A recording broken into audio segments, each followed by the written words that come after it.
Welcome back to the channel. This is Trinity Storm and you were watching fourth and final part of What If Naruto Was Trained by Dark Emperor. If you enjoyed this video, please like, share and subscribe to the channel. Now wasting no more time, let's start the story.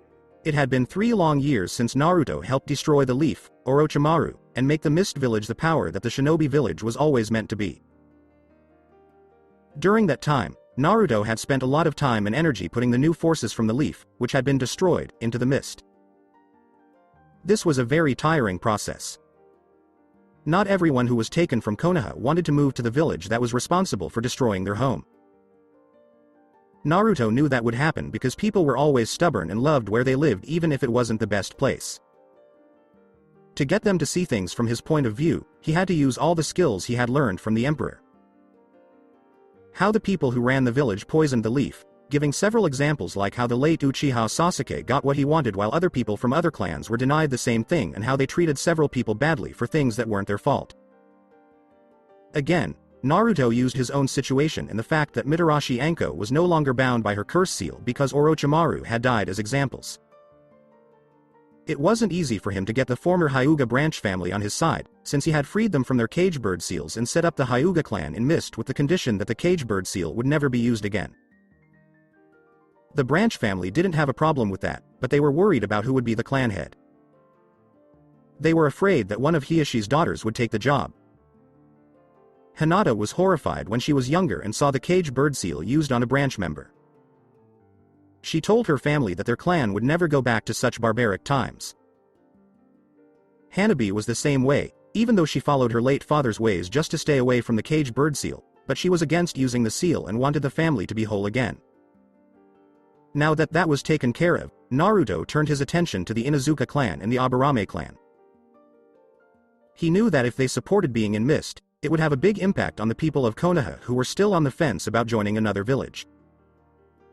The Aburame clan was much more likely to join Naruto and Mist because they were the most logical people in the world. They also saw this as a chance to get to know their new home and maybe find some new bugs in Water Country to add to the ones they already had in their clan homes. The Inuzuka clan was more stubborn because they thought that being loyal to their village was a badge of honor, and serving their conquerors felt like a blow to that honor. Naruto told them what could happen when it was clear that the people of Konoha would rather accept a boy from a clan of betrayers than a boy from a clan of loyal people. When the clan head, Inuzuka Sume, asked him about it, Naruto told her about how the Uchiha clan massacre had been hidden from the beginning and how it should have been called the failed Uchiha clan rebellion. Naruto also said that his life had been wronged by the same people who covered it up, even though his father, the Yondaime Hokage, had fought the Kyuubi to save the village in the first place. That it was wrong to punish the innocent while the guilty ate up their pain every day and showed no mercy because it would threaten their power if they did. Naruto thought that the Inuzukas had given their blood to people who didn't deserve it, and that they should only give to those who do. Sume agreed, and she helped convince the rest of her clan to join Mist after that. Even though Hyuga Neji was no longer with them, the rest of Guy's team, Team 9, worked well together. They took to Mist like fish take to water, and Guy was now teaching taijutsu to a wide range of students at the academy. At the time, the man was not a genin, so Naruto thought that each of the Junin's students should learn from someone other than Guy until a third candidate for their team came along. Guy was like a father to Lee, and he was also his sensei. At first, Lee wasn't happy about this, but Naruto told him that taijutsu was good, but taijutsu mixed with swordsmanship was even better, and that it would just be more work to be a shinobi. Lee wanted to learn swordsmanship from the best teacher he could find, so it goes without saying that he was starting to train for hours and hours. Tenten enjoyed her training because she already knew how to use weapons well, and she used her time in Mist to take those skills to even higher levels. She ended up learning swordsmanship from Naruto when he beat her at the Chunin exam prelims with the lightsaber Form 2 stance. At Konoha, Haku walked over to the young man who was meditating and put her arms around his shoulders. She said, "Naruto-kun, go back to bed." During these 3 years, what could Naruto say about Haku? There was nothing he'd say in front of Jiraiya that wouldn't make the Toad Sannin think of something sleazy, and then he'd have to castrate the man who put it in his orange books. Zabuza wasn't too happy that Haku wanted to be with the Force user with the spiky hair, but Haku was an adult now, and denying her the man she wanted to be with would show that he didn't trust her choice to be with him. And if the demon of the mist was too protective, Haku would turn it into a pincushion. So, with Zabuza's reluctant approval, Haku moved into Naruto's home for good, and the two started dating. Yes, Naruto-kun. We miss your warm body cuddling with ours, Anko said as she joined her fellow sister in trying to get the young man to go back to bed and cuddle with them before they had some early morning fun. Anko didn't think of herself as Naruto's lover like Haku did until they had lived together for a year in his estate in Mist. She thought of them as friends with benefits. She wasn't used to being trusted the way Naruto was, but that changed when the young Namikaze asked her if she wanted to be more than what they were at the time. Anko was hesitant to say she did, but she finally did. She didn't like relationship bonding because of how the Leaf had treated her after Orochimaru went bad and everyone saw him when they saw her. Naruto helped the nervous woman get rid of her doubts by using therapy in the Force. As soon as her doubts were gone, she went into an amazing sexual frenzy. I'm sorry. I thought after last night you two deserved some rest, Naruto said, as both women had their arms around his waist and Anko was smiling and he could feel Haku smiling behind him. That's so nice of you, Naruto-kun, but it would be even nicer to wake up with you and feel your hot body against ours, Anko said, knowing that Naruto's other girlfriends, like Mei and Hinata, would do anything to spend time with him. But that didn't mean Naruto couldn't come visit them and give them the much-needed, quality time, when they had it. Hinata would have to wait a few more years before Hanabi was old enough to take over the Hyuga clan, and Mei worked different hours than Naruto did at the moment. During the 3 years after Konoha was destroyed, the two grew very fond of Naruto and eventually became more than friends. The same was true of his servant Tsuchi-kin, who had become the official maid of the Namikaze estates. She was also one of Naruto's lovers, and he had made sure that she would protect his home well. Kin was good at Senbon arts, so Haku would teach her how to use them with deadly accuracy. Anko would help the girl with her taijutsu, since the serpent style that Orochimaru taught his failed student was still thought to be one of the deadliest styles to this day. As for Tayuya, she ended up on Inuzuka Kiba, where she and Inuzuka Kiba hit it off.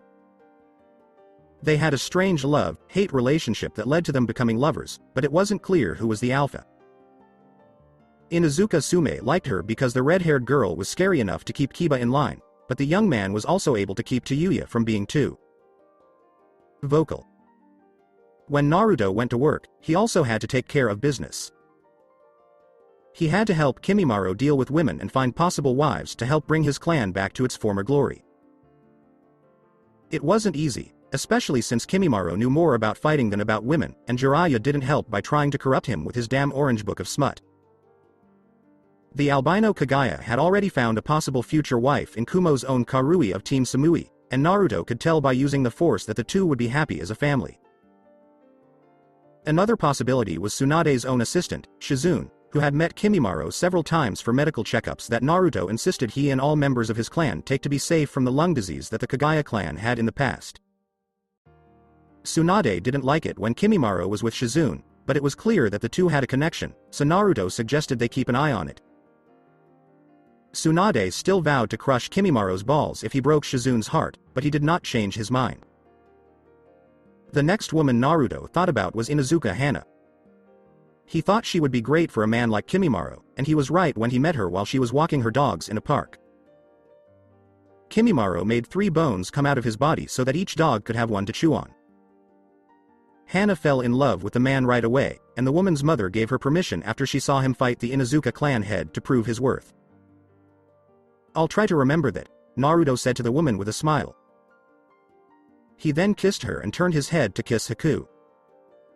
All 3 of them would have a good morning. Mizukage Taura toward the end of the day. Zabuza asked Naruto, are you sure about this? I know how much your lovers hate it when you leave or don't tell them anything. Naruto nodded his head and his face showed that he was troubled. After Konoha was destroyed, we've reached a level of prosperity in Mist that has never been seen before, but we can't let it go to our heads. I think the key to keeping Mist strong lies somewhere in Water Country, but I'll have to find it. Alone, Naruto told Zabuza, knowing that the demon of the mist didn't believe him. But why you? Or rather, why just you? Does this have something to do with your cosmic force giving you visions? Asked Zabuza, who didn't believe in the whole force thing, even though he had seen some crazy things since Naruto became his right-hand man and helped him on various missions. I've been having some visions. In them, I'm walking through a gray and I find an underground tomb belonging to a powerful force user. I don't know if he or she was a Jedi or a Sith. What I do know is that there is a good chance this person left behind some knowledge, and it could help me in my training. So you're robbing graves? Zabuza asked with an eyebrow raised that couldn't be seen because it didn't have hair. In a way, yes, I am. Believe it or not, Jedi and Sith have never really cared as long as the thief is willing to learn the lessons that were left behind, Naruto said, since he knew that much. I'll never understand these people, Zabuza said while shaking his head. Naruto said, you're not the only one. I'll only be gone for a few days, if not a few weeks, because I have a lot of land to cover. Water Country was a pretty big place on its own. How do you know this tomb you're looking for is even in Water Country? For all you know, it could be in Wind, Sound, or Kami help you in Rock Country near Iwa, said Zabuza when he saw Naruto smirk at him and knew the young man knew where to go. Because my so lacking an eyebrow Mizukage, in the vision I was at a place near the tomb with plants that only live here in the Water Country environment, Naruto said when he saw Zabuza getting angry about the eyebrow comment.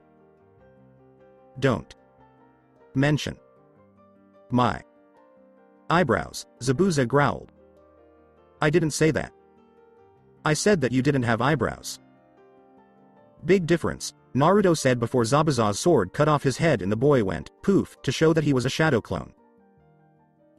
Zabuza said, you're lucky that Haku likes you, you little brat, because that's the only reason I don't rip your guts out, and then he went back to his work. Sometime later, Namikaze Estates. Anko asked the young Namikaze, what do you mean you're going on a mission by yourself? As she clung to him and tried to be his second skin so he would have to take her with him. It's a mission I need to do for myself because of a vision I've been having for the past few days. I'm not going too far, Anko-chan. I'll be back when I can, Naruto said as he saw Anko pout and look sad until he pinched her behind. Fine.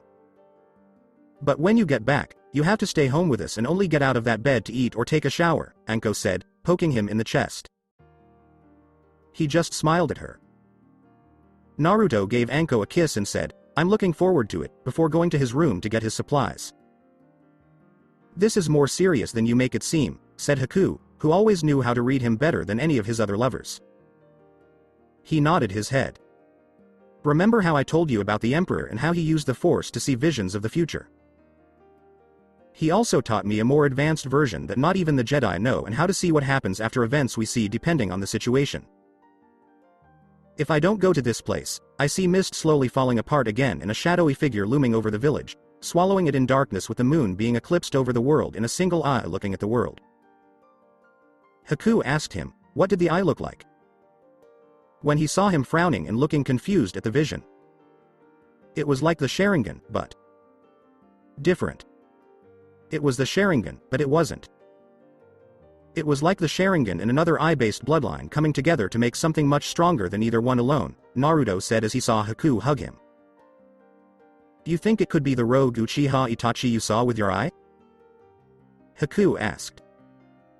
As far as she knew, Itachi was the only other Uchiha left in the world, and he was part of an organization that was trying to catch people like Naruto-kun and Yugito. Maybe, but I doubt it. I feel like he's a key to finding the real villain. In any case, I want you to have Zabuza send a letter to the Raikage, telling him about the need to protect Yugito, and Killer Bee from the Akatsuki organization Jiraiya told us about. That Yugito should move here to the Namikaze Estates, where she will be under the protection of her most trusted friends, said Naruto. And her lovers, Haku said. She and Yugito were becoming more comfortable with the fact that they were bisexual, thanks in large part to Anko, and they knew the other woman wouldn't mind being around close friends. That, too, Naruto said as he kissed the woman in front of him and left the room. As Haku watched Naruto leave, she thought, I should have told him, but then he would be distracted, and I'm not even sure. She knew that what she was going to tell him was bound to happen, given how often they slept together. That she might be carrying Naruto's child. Kin asked Haku-sama, "Is everything okay, Haku-sama?" As she came into the room after kissing Naruto goodbye. She had gone into the room to clean before she saw Haku's worried face. "No, Kin-chan. I just wish Naruto-kun wouldn't go on this mission. Sometimes I think he pushes himself so hard to protect us that he's burning himself out," said Haku, who had seen the young Namikaze do this and tried to hide it by spending his free time with her or his other lovers. Haku could only hope that Naruto would rest his body and enjoy more of life when he got back from his journey. After hours in prison, mist. Hatake Kakashi sat in his prison cell, a shadow of the person he used to be, and wondered why he hadn't been killed or put to death yet. So, was that it? To waste away in this prison cell until he died? He might have deserved it. He had hurt his father by not being there for him when he needed it most. By telling on the Yondaime's own son, Kakashi had betrayed his sensei. The former Leaf Junin had broken many of the rules he told others to follow. "Still alive, Hatake?" Naruto asked as he walked up to the cell door and looked at the man in front of him. "More or less. Tell me, why are you here?" said Kakashi when he saw Naruto looking at him with those eyes that screamed power and a deadly edge that made his body want to shiver. "Just to visit. I can go see my father's last student, can't I?" Naruto said with a smirk as he saw the former Junin close his one eye because he no longer had the Sharingan in his head. "Since the leaf was destroyed 3 years ago, you haven't." "What's changed?" Kakashi asked with a raised eyebrow. "No reason. How do you like your prison?" Naruto asked Kakashi as he looked from one side of the cell to the other. "Can't really complain, and if I did, no one would listen anyway," Kakashi said in a casual way. "That's true, but you should have known that this was the result of being trapped by the enemy and slowly suffocating at the hands of people who hate you," Naruto said when he saw Kakashi's realization. "This is how you felt about the leaf when you were young," Kakashi said in a simple way. "Right on. As a child, I grew up suffocating under the leaf when I should have been able to breathe easily and without fear of getting in trouble. My mother didn't die because of the Kyuubi, so why should I?" asked Naruto, noticing Kakashi's surprised look. "Kushina. Had the Kyuubi been sealed inside of her?" Kakashi said in surprise. "What, you didn't know?" "That my mother was Kyuubi's second body. The Shodem's wife, who was related to me, was the first one, and she gave it to my mother," Naruto said, seeing how shocked Kakashi looked. "No. No one was sure. Minato, the Sandame, Jiraiya, and the Sandame's wife, since she helped Kushina during her pregnancy, were the only ones who could have known," Kakashi said, remembering how the Sandame's wife died during that time, and the former Leaf Shinobi thought it was because the Kyuubi had attacked. "That's because they knew that if people found out what my mother believed, they would hate her. She would have been used to make war weapons. Nothing more than common pets that need to be trained, fed, and housed like guard dogs." "I'm going to stop this nonsense," Naruto said as he watched Kakashi shake his head and act like it couldn't happen. "You can't do it. Even not by you. Naruto, some people may agree with your plan, but there are also people in the world who will try to stop you and keep things the same." Kakashi said, "I don't think you can win," and then he looked at Naruto. "That is why you and the leaf failed," Naruto told Kakashi as he left to start his own journey and let Kakashi be alone with his thoughts. Home base of Akatsuki. "Okay, so it's been proven. All the ships are found and known where they are?" asked Pain as soon as his projection went up. "Yes. It wasn't easy, but we found them where we thought we would. We're almost ready to move on and hunt down the others, except for the three-tailed demon," Kisame said as his projection came up and Itachi did the same thing right next to him. "What about the ship of the Kyuubi?" Itachi said, "Since the leaf was destroyed, we're having trouble filling the void and making ourselves known. The organization has been getting smaller for a while, and the last 3 years have been hard. He's there. People also say that he has strange powers and weapons that are different from ours. Don't think too little of him. Pain said, there's a reason why the Sandaime Hokage and the Leaf don't stand in Fire Country anymore, as he watched the two nod and disappear. It will be a few more months before the three-tailed demon comes back to life after Yagura's death, said Conan, who knew that the man had died earlier than planned and that they would have to fight the three tails in all its power on the water, where it was stronger. Kisame will take care of that after we finish with the others, as planned. Once we have the needed tailed beasts in the right order, we'll start the extraction sequence and be one step closer to our goal, Pain said as he saw Conan nod slightly. When do you want to try to find Suna's demon ship? Conan knew that the two people who were supposed to do the job would soon be ready to go. Not for a few more minutes. Pain said, it's not yet the right time to strike. He knew that everything had to go just right for this to work. When that happened, the whole world would bow down to its new god. After a few days, in Water Country, with Naruto. The young Namikaze man walked through a dense forest in Water Country. He could feel the force all around him, and it sounded like a big orchestra playing back on Coruscant. As a young hand in training, it was one of the few things Naruto missed, and he would often watch the now-dead Emperor from the shadows. The old Sith Master went to these events in his own booth and tried to teach Naruto about culture and arts that most people take for granted. Perhaps I shouldn't have blown up my ship. Naruto thought, I could have taken Haku there and shown her some of what I've seen. He mentally kicked himself for destroying his ship and wondered if he'd ever get a chance to leave Earth and go to the center of the galaxy to see that beautiful world full of cities again. If not, Naruto could always use the Force to show his lovers what he saw and hope they liked it as much as he did. Naruto stopped suddenly and closed his eyes. He could feel the Force singing loudest here, and a vision he had told him that the underground tomb was here. Before the shinobi villages came to this world, the steppes were covered with dirt, bugs, and weather for hundreds of years. Naruto raised his hand and used the Force to split the ground around him. He then turned on one of his lightsabers to give the light needed to get into the dark tomb. As he walked, the young man could feel that this place had once belonged to someone strong in the Force. However, he could also feel that this person wasn't sure which side of the Force to serve, or even if there was a side. Naruto knew that over thousands of years, many masters had tried out the idea of using both sides. It was the only evil that both the Jedi and the Sith agreed couldn't exist. It was possible that this person had been hunted by both sides, and this tomb was their final resting place, with whatever knowledge they had left behind for the right student to use. As he walked down the hallway, he saw a door not too far ahead. He opened it and saw a large statue of a robed figure, which showed that this was the tomb of a powerful Force user. At the base of the figure was an urn, a few different types of lightsabers, and something that looked like a Jedi holocron.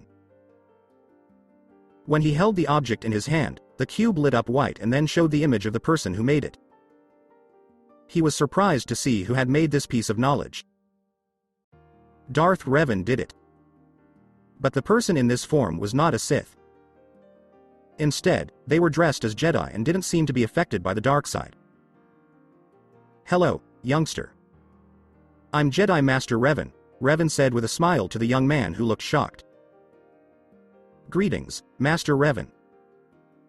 My name is Namikaze Naruto, Naruto said, knowing that holocrons like this one let their students talk to them. Hi, Naruto. Why are you here at my grave? Revan told the boy to sit down on the ground in a meditation position, and he did the same with his own hologram. It was the Force, Master Revan. The galaxy has changed a lot since you were there with the living, Naruto said. He saw Revan nod, so he knew that it would. I thought that was the case before I died. I didn't think that when I died, the galaxy would just stop for a moment.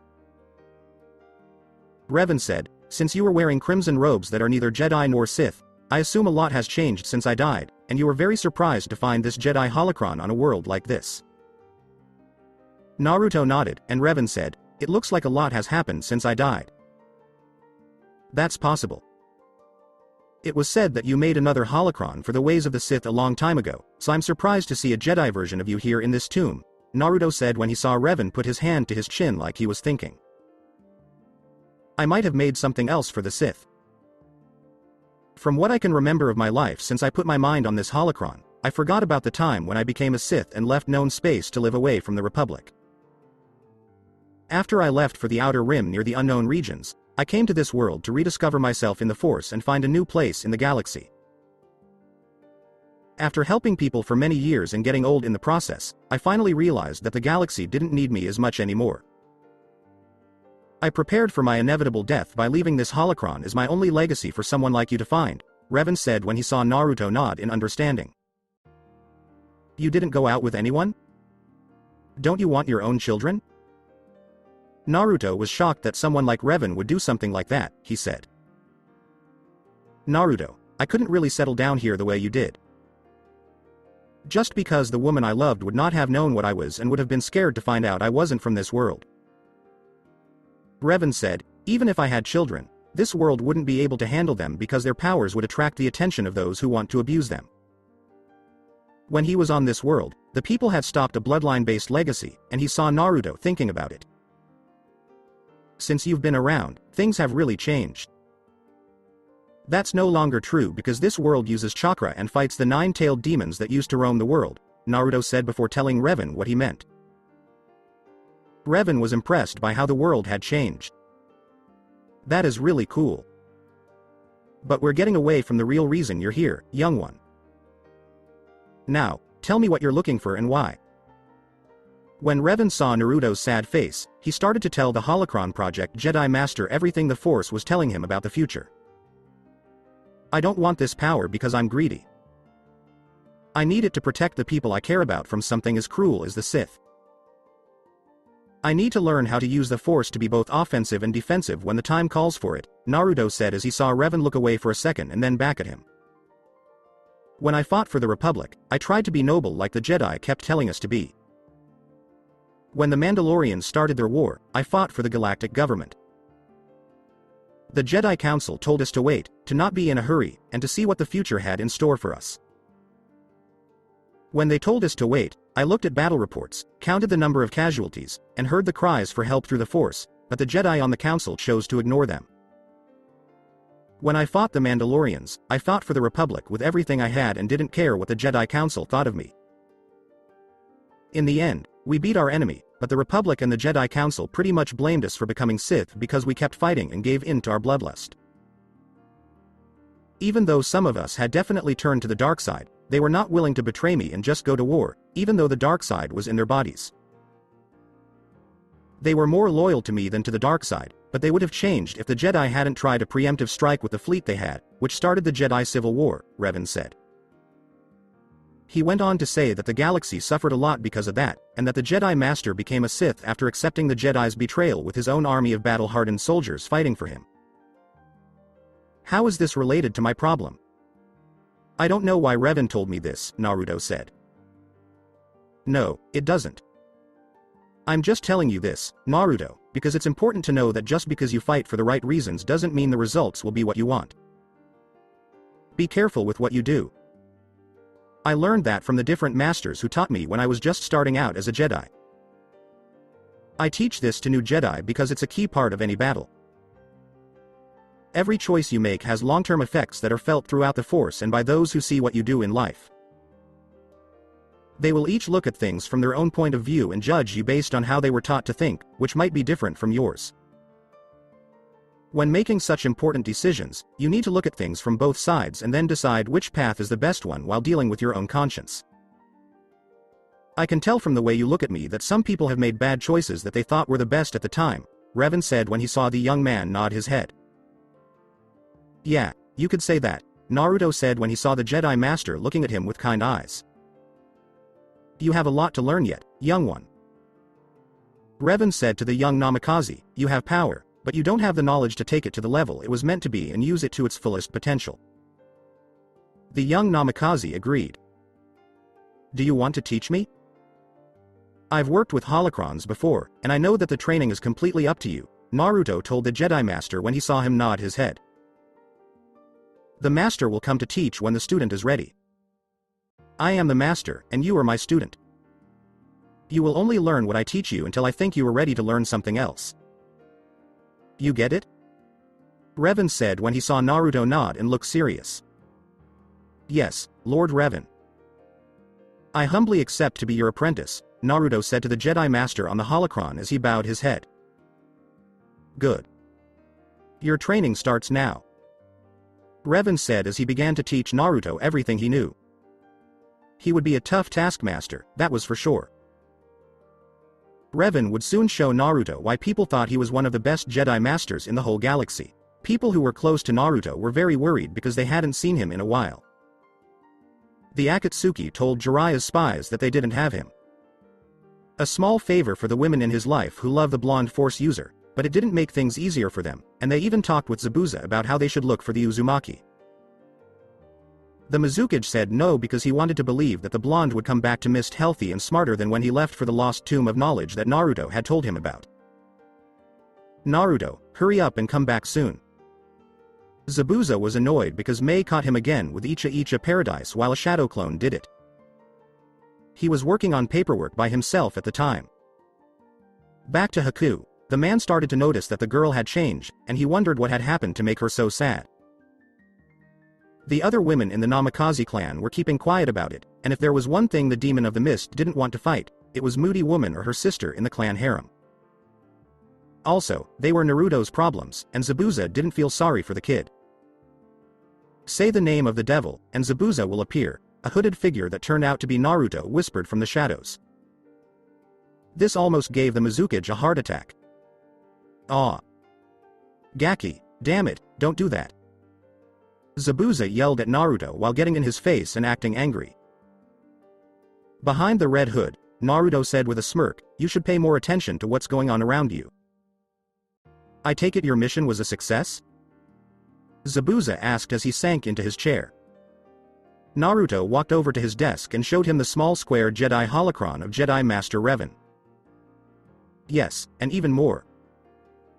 Before putting it away, Naruto said, this ancient source of knowledge locked in this Jedi holocron is so valuable that every Force user in the galaxy would kill to get their hands on it. Zabuza said, didn't look like much to me, and Naruto laughed again. It doesn't matter how big the cube is, Zabuza. It's more valuable than the whole planet because of the knowledge it contains. If there were still a lot of Sith, they would have fought with everything they had against anyone who tried to stop them from getting it. Trust me on that, Naruto said, giving the man a look that made it clear to the Mizukage that he wasn't kidding.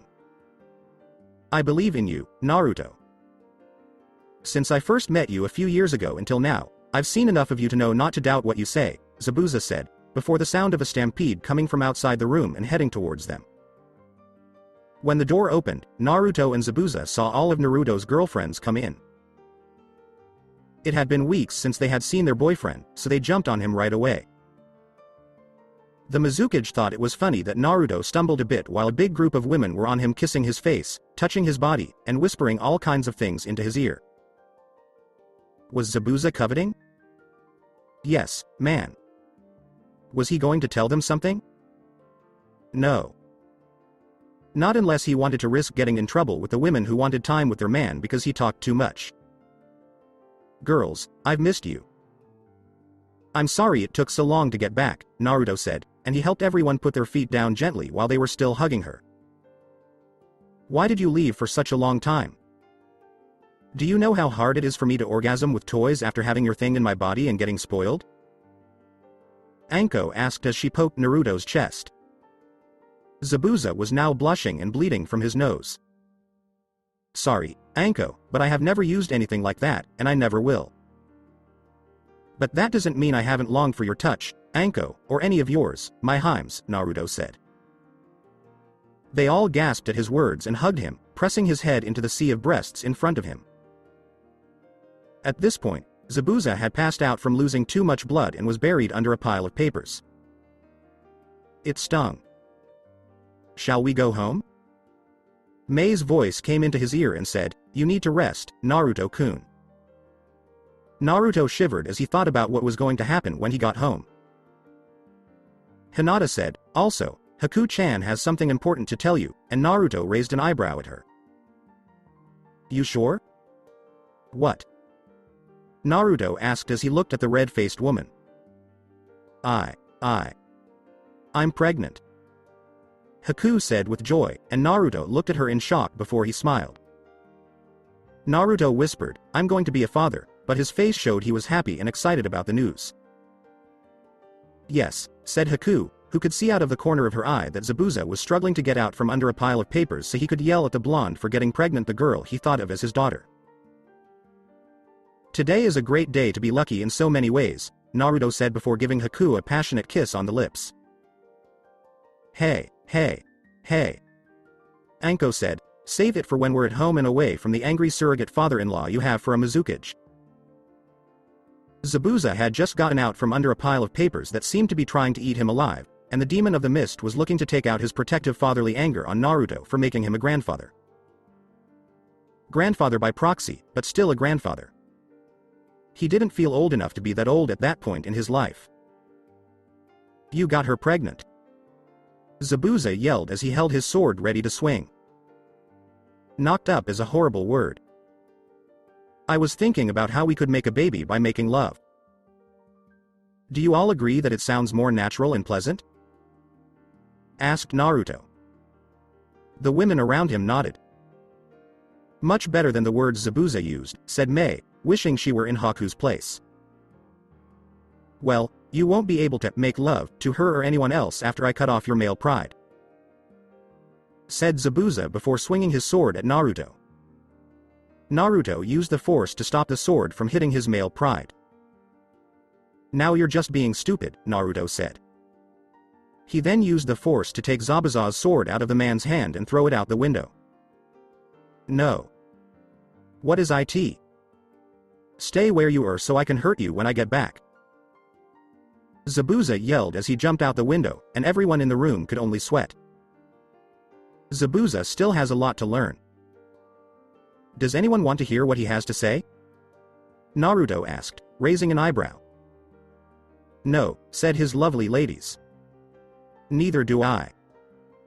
Let's all go home so I can take a much-needed shower and you can all tell me what's been going on since I left."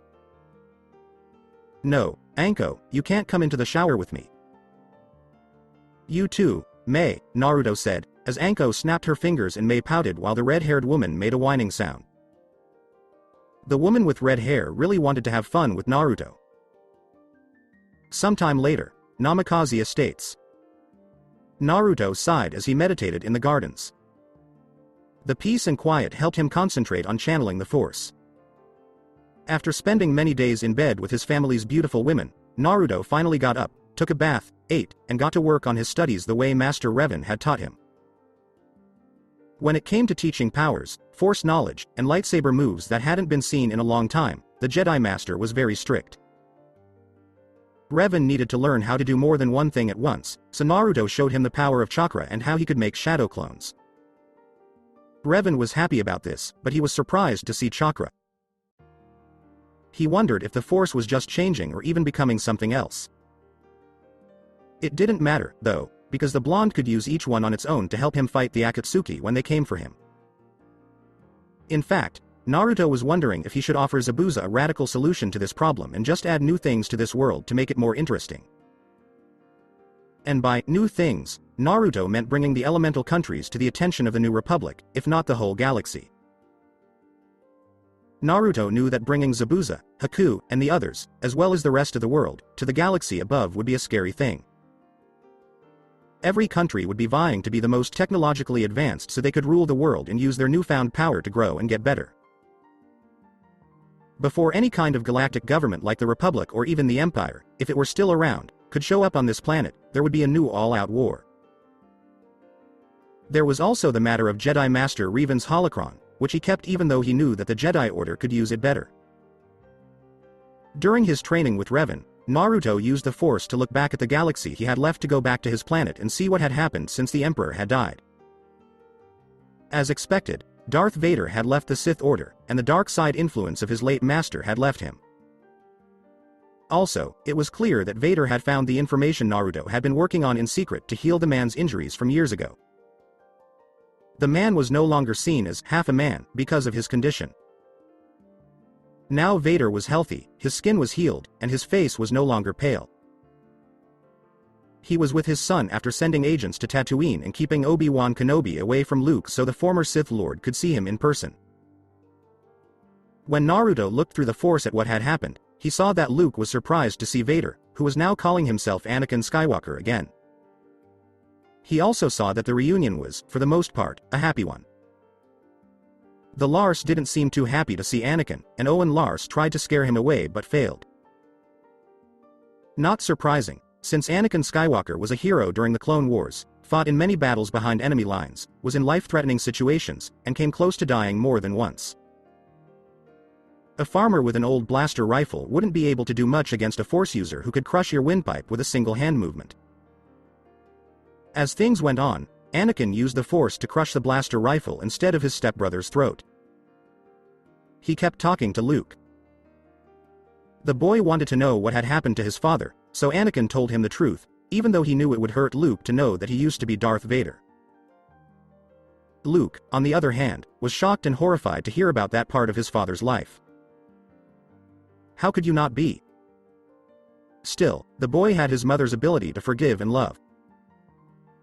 This was something that the former Queen of Naboo, who later became a senator, was known for during her years of service. Luke could tell, even though he hadn't been trained in the ways of the Force, that his father wanted them to be a family again when he sent for him. Anakin was also slowly turning the Empire into the New Republic.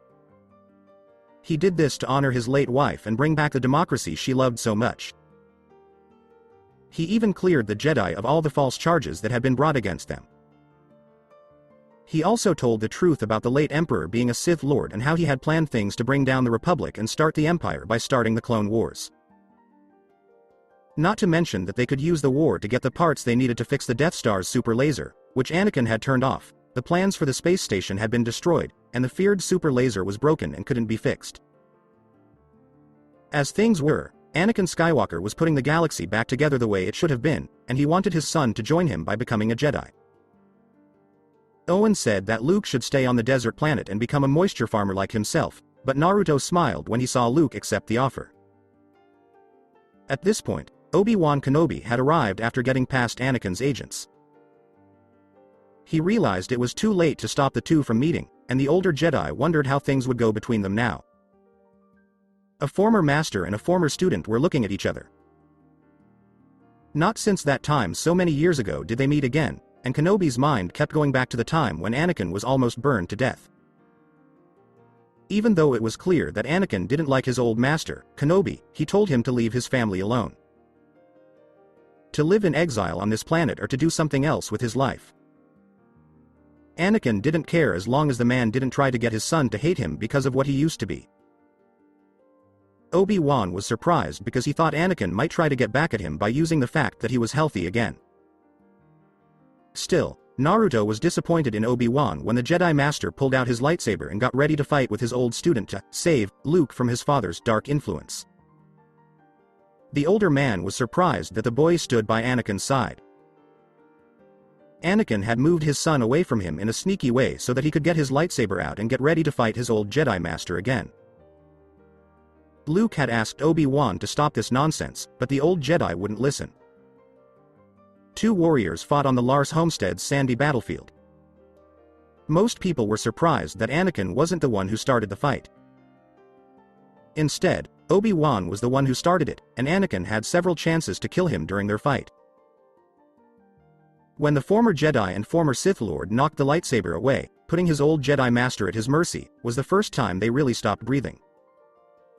Obi-Wan, I'm no longer your enemy. I now have a new reason to live, which is to be with my son. I'm going to be the father I didn't have for a long time. The Jedi are no longer seen as enemies of the galaxy, and some of them have already gone back to Coruscant to rebuild the Jedi Order. One of them will be my son. Leave me alone, Obi-Wan, and let me do what the Force has told me to do, or I will kill you. Anakin turned off his lightsaber after he had said what was on his mind. He hadn't yet replaced the Sith blade with a Jedi one because he was always busy, but he hoped that the time he spent helping train his son would help him do just that. As Anakin walked back to his son, the boy gave him a big hug and thanked him for not killing Obi-Wan. This showed that Anakin wasn't the monster that the galaxy had made him out to be for more than a decade. The boy's aunt, uncle, and the Jedi Master, who was standing on the ground, were shocked to see the two walk away from the Lars homestead to the shuttle. Since then, Naruto could see that Anakin's problems were getting worse, even though the Jedi Order had returned and the man had become a Jedi Master under the new Jedi Council, which was made up of all the Jedi Masters who had returned to Coruscant. Many loyal followers of the Emperor tried to stop the new age of the Jedi Order from starting, but Anakin, with the help of a few Jedi Masters and the 501st Clone Troopers, was able to stop them. The Senate got its power back, and Bail Organa was named as the new Supreme Chancellor to keep the Republic from becoming a dictatorship like the one the man's predecessor had made it before becoming an emperor. Anakin also found out that Leia was his daughter from Starkiller. Starkiller told Anakin that the girl's Force presence while wearing a mask was similar to Luke's, which made the man suspicious. Anakin used some of his agents from when he was a Sith Lord to get a blood sample that the Organa royal family had on file for Leia. He compared it to his own blood sample after making sure that it hadn't been changed in any way. Sure enough, Leia was his daughter, just like Luke was his son. He decided to tell the young woman in the Chancellor's office that she was his daughter, just like Luke was. Leia's mind was shocked by the fact that Naruto saw the events play out in his head and Bail Organa tried to explain why he did it. Leia loved her adopted father, but he lied to her the whole time. He hated people who couldn't tell the truth because he thought it made people less honest, which led to corruption. She was also worried that her biological father would do something bad to Bail for keeping the secret for so long, but the former Sith Lord didn't seem to care about her and instead offered to help his daughter control the power that had been dormant inside her for so long. Naruto saw that Leia was hesitant to accept, and Bail was scared because he was afraid that the girl he had raised as his own would become a Sith Lord like her real father. But Anakin could tell that this was going to happen, so he said that Jedi General Ram Koda would help teach Leia while he taught Luke. Koda had already finished training Starkiller last year, and the need to rebuild the Jedi Order's ranks meant that the masters who came back had to train students as quickly as possible without going too fast. Anakin thought that Leia would learn a lot from Koda and that, with his unique perspective on life, she would become a great Jedi. After giving Anakin's offer some thought, Leia took him up on it and became a Jedi like her father. This made Naruto happy. But even though the number of Jedi Order members was growing again, the knowledge they had when they were at their strongest was either lost or destroyed during the purges. Some of it was found, but not all of it, and the gap had to be filled so that the next generation of Jedi could be trained. Naruto knew he had to do something. Even if it was just to make sure Revan's holocron got to the Jedi Temple and the man could tell the other Jedi what he taught Naruto so they could get stronger. With that in mind, Naruto called on the Force and felt it wrap around him like a fluid tapestry. The blonde then reached out to the one Jedi he knew he could trust to make sure this item got to the Jedi Council on Coruscant. "I wasn't sure you'd come here, given how little time we've spent together since we last met," Naruto said as Galen Merrick, also known as Starkiller, came out of the shadows wearing Jedi Knight robes with armor in some places for extra protection. "I talked about it with Koda and Juno.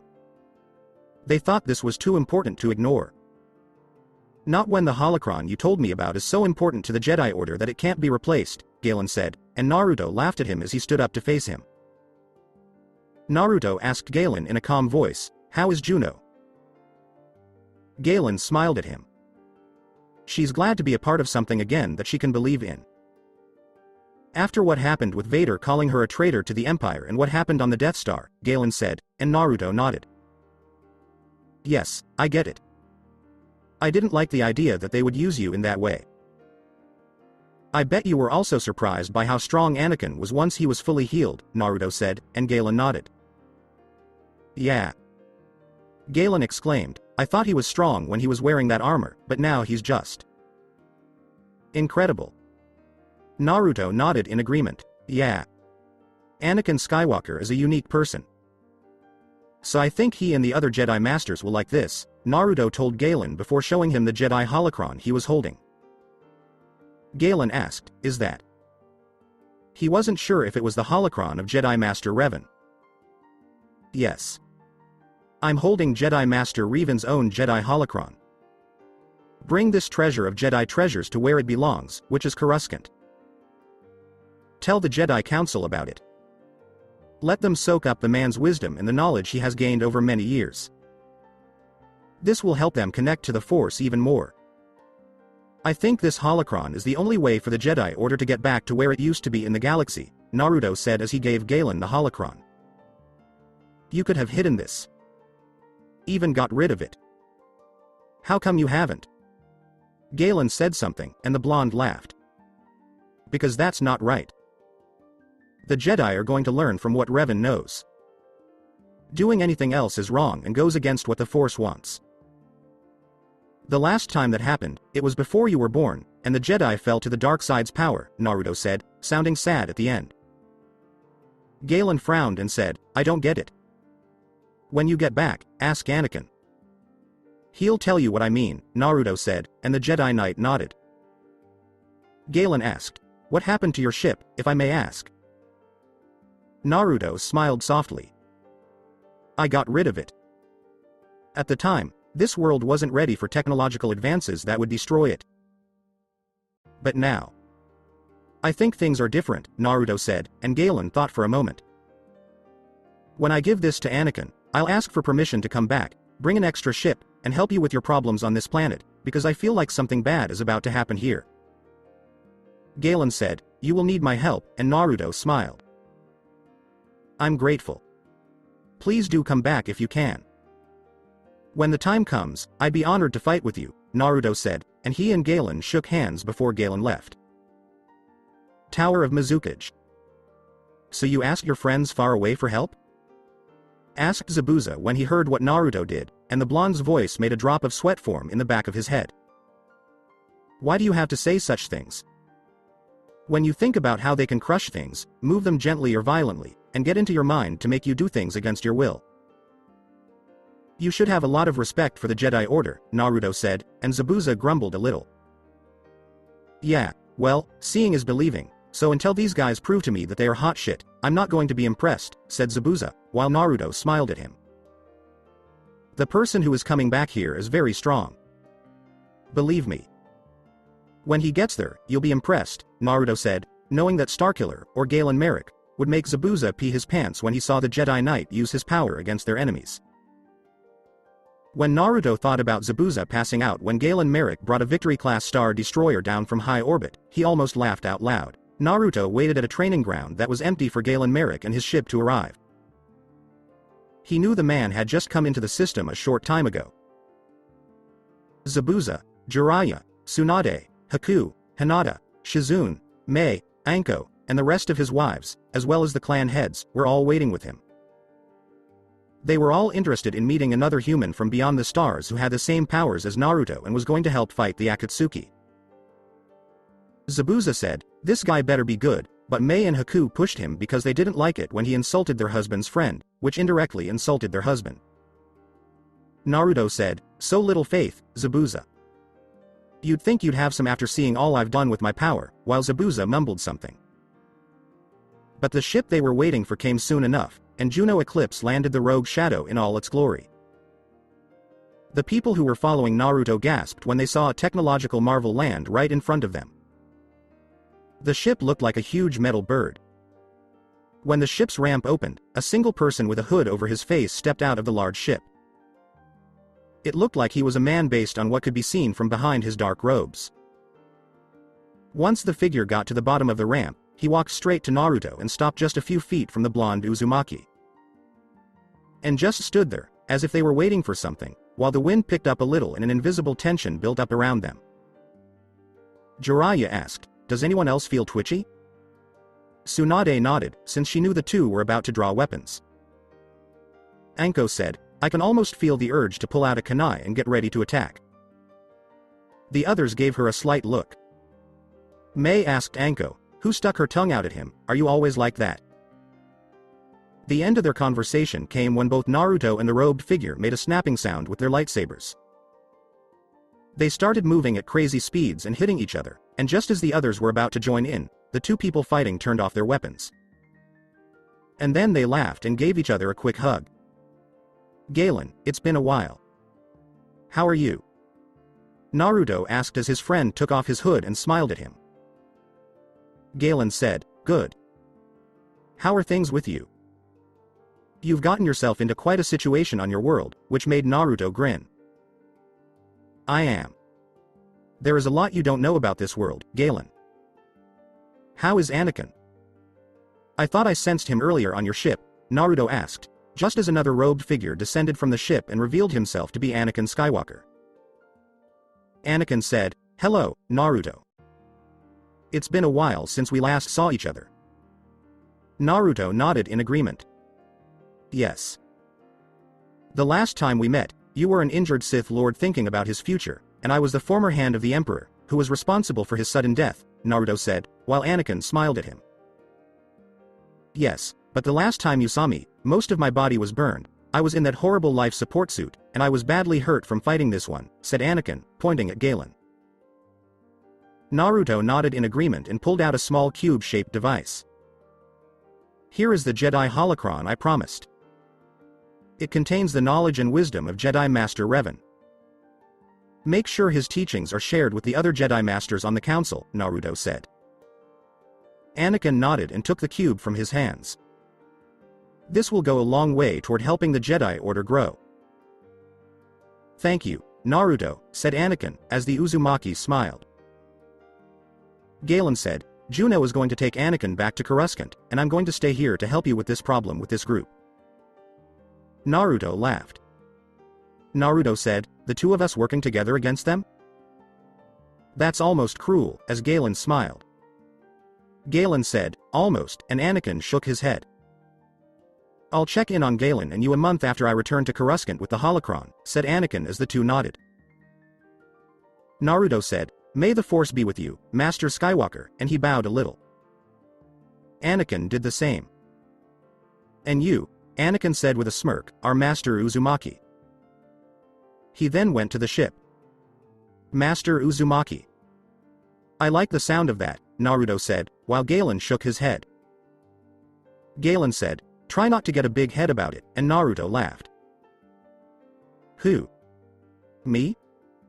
Never. Naruto laughed, and Galen laughed with him. Galen asked, care to introduce me? As he walked with Naruto to the other people. Of course. Galen Merrick, these are some of my best friends and loved ones in the whole village. Everyone, this is Galen Merrick. Also known as Starkiller. He was Darth Vader's secret apprentice until he broke away after an incident. I was sent by the late Emperor to work in the shadows to contain the aftermath of their eventual battle, which I believe was set up by the late Sith Lord on the throne. Anko said, wow, this Sith Emperor sounds like a real jerk, and Naruto laughed. He was more than just a jerk, Anko. He was behind the fall of the Republic and the Jedi. He also started the Intergalactic Civil War and used it to gather materials for his Death Star's super laser, which could destroy whole planets. He makes Uchiha Madara and Orochimaru look like innocent children, Naruto said, making everyone shiver. Anyone who could make those two infamous shinobi look like innocent children was someone to be feared for all time. Okay, now that we've met everyone, how do we get rid of the Akatsuki, who are a threat to everyone? Asked Zabuza, while Naruto smiled. Jiraiya has a spy in the Akatsuki, right? We'll use him to tell them that the remaining Jinchuriki are gathering in one place to form an alliance against them. We'll make it so tempting that they'd be crazy not to come get us in this one moment before we spring our trap and kill them all at once. It's the only way we can stop them now before they decide to go after all the Jinchuriki one by one like they originally planned. Because the Akatsuki has spies in Iwa, Suna, and Kumo, they would have to work together, Jiraiya said, and Naruto nodded. Only if the cages work together to make it look like they will do it, will this trap be taken seriously, Jiraiya added. Galen asked Jiraiya, can you make it work? Jiraiya thought for a moment. Jiraiya replied, Kumo and Suna aren't the problem. The Tsuchikage in Iwa might need some convincing, but I'm sure it can be done if it's done quietly. The only way to do that was to go see the old cage. Then you should get to it, Ero Sennin, Naruto said to Jiraiya, who had a tick mark on his head. Everyone else laughed, except for Starkiller. Jiraiya yelled, how many times do I have to tell you not to call me that? While Naruto stayed completely calm. Ero Sennin? Galen asked, and Naruto made a funny face at him. Let me put it this way. If Juno meets him, you will want to go Sith Lord on his ass for looking at her body, and even more if he tries to peep on her if she used our hot springs, said Naruto, while Galen glared at a nervous Jiraiya. Jiraiya said, I wouldn't do that. But everyone just looked at him. In the silence that followed, crickets chirped. Of course not, and I'm not married to a bunch of hot women I love with all my heart, Naruto said, as the women he loved around him blushed heavily. Sure. Why don't you rub it in, Jiraiya said before Tsunade hit him in the back of the head. Sorry about that, Tsunade said as Galen looked at Jiraiya on the ground, then at Tsunade, and then at Naruto. Galen said, you hang out with some weird people. Naruto laughed, since he had been to different parts of the galaxy and met some weird people there. You have no idea. Naruto said with a smile before he took Galen on a tour of the village. Before putting their plan into action, they could take a short break. Sometime later, Aim Village. Pain asked, is that right, Itachi? All the Jinchuriki who exist right now are getting together in 1 week. Itachi nodded his head. Yes, our spies in the other villages have told us that each Jinchuriki from the other villages has mobilized to meet in what used to be Whirlpool Country. According to the old history books, it is the ancestral home of the Uzumaki clan, Itachi said while the other members thought about this information. We have to do something about this. If the Jinchuriki are able to work together, our plans will be ruined, and it will take too long to find a way to stop them before we can move on to the next part of our plan, Pain told the others. It could be a trap, said Conan in a calm voice, but it was clear that no one was listening to her. Trap or not, we have to find out, Pain said, and the way he said it made it clear that he had made up his mind. Itachi thought, everything is going as Jiraiya-sama said it would after I told Pain about the false information, because he didn't want to live through the upcoming battle and planned to be a secret weapon against the Akatsuki when it was time to spring the trap. We were lucky to catch the six-tailed Jinchuriki, so we were able to make a small army of Zetsu clones.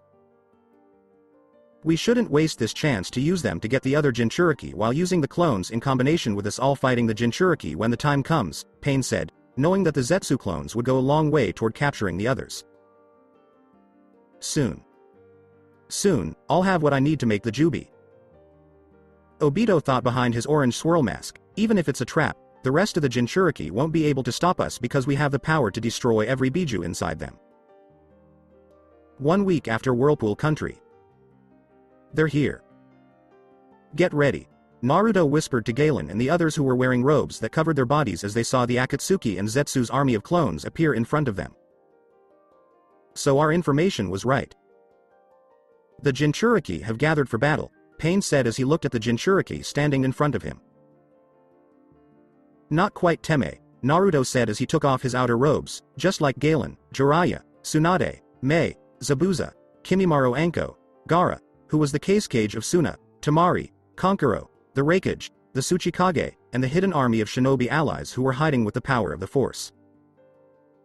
Kisame said, we've been tricked. As Naruto smiled at him. What was your first clue? Naruto asked Galen while he and Naruto both turned on their lightsabers. It doesn't matter.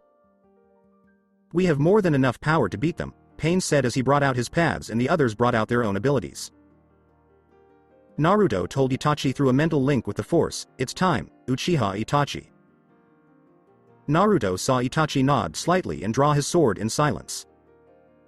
And stabbed Kisame with it while staring with his Sharingan eyes at the shocked swordsman. Itachi? You fucking traitor. Hidan yelled angrily before he could see Itachi, but the Jashin priest could only see darkness. I was never a traitor because I was never loyal to the cause to begin with, Itachi said before he saw a hand go through his back and come out of his stomach. A hand that one of Pain's paths used. You're a fool, Itachi. Now you die, Pain said in a cold voice as Itachi smirked and blood ran down his face. He could have used a different person, but the Uchiha was tired and his body was giving out on him. You are the fool. I am already dead. My body has been sick for a long time. I wasn't going to last much longer. I don't care about my life and I'm ashamed of my clan for their past sins in this world. I'm glad to die knowing that I spent the last few moments of my life saving the world from a tyrant who would enslave the world for his own ends, said Itachi, as he looked at Pain and then at Toby. Only for the masked Uchiha to look unharmed because he used his Sharingan eye to change space and time. You failed, Itachi, Toby said calmly, even though Itachi was still smiling. Itachi asked, did I? Before his life ended with a smile on his face. What?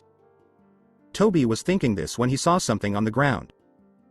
He was shocked when he saw an explosive tag on the ground that was about to go off. Even though the explosive tag exploded close to Toby, it didn't hurt him. This wasn't what Itachi wanted, though, because he knew the masked Uchiha would use his power to get away if someone tried to hurt them. So, instead of trying to hurt Toby with it, as everyone thought he would, Itachi used it to damage the mask and break it. Jiraiya said, it can't be. When he saw the face of the man behind the mask.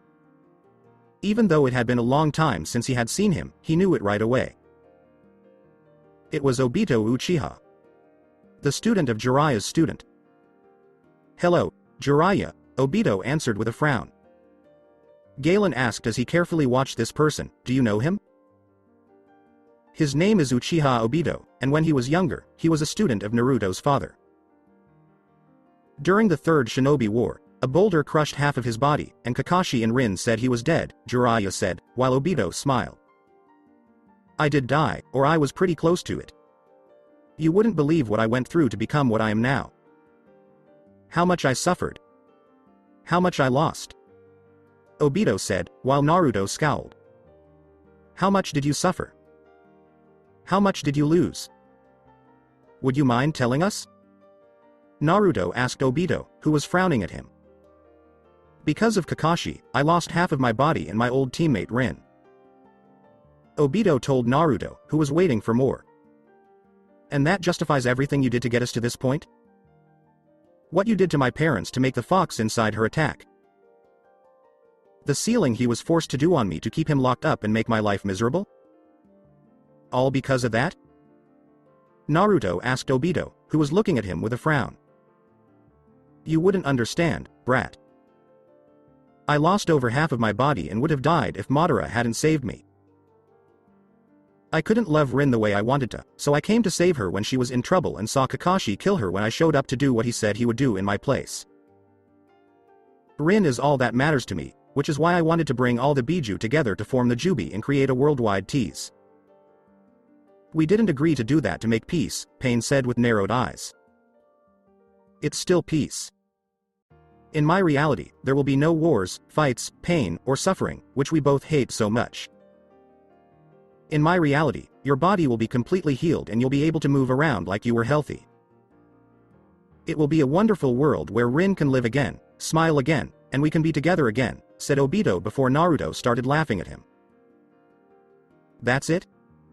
That's why you're doing all of this?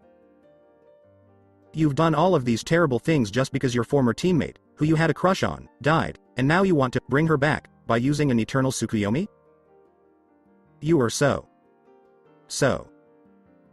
pathetic. Naruto laughed at the Uchiha who used to be his father's student. Pathetic? How is that pathetic? Asked Obito, as Naruto was now staring at him.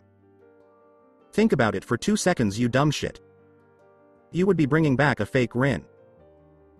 A Rin that you only know from your memories. You have no idea what she would look like now or how she would act. You would create an empty shell of a woman forged from the past. This Rin would have no emotions except what you give her. She would laugh at things only because you want her to laugh at them. You would make a Rin that is not the true Rin and can only create an empty puppet to fill your heart that will not be satisfied for long. Eventually, you would have gotten tired of this fake Rin because she would be predictable in everything she did, as she was created in your fake illusionary world, and you would ultimately one day kill her yourself. In fact, I can easily imagine you would only lose your mind over this, killing a new manifested Rin again and again until it's not enough. I imagine you would start killing people off one by one, until finally after so many have died through your twisted eternal Tsukuyomi by your hands. You are the only one left alive on this planet, explained Naruto with Obito looking infuriated at him. You didn't think that would happen, did you? You saw it through a force vision, Galen said in a whisper, and Naruto nodded. Right down to every horrible detail, Naruto replied in a whisper. Unless we stop him right here, Galen said, and Naruto nodded in agreement. Are you ready? Naruto asked Galen. Galen nodded and could feel the force getting ready to come out of him. I believe in real peace, which is what our group has been working for a long time.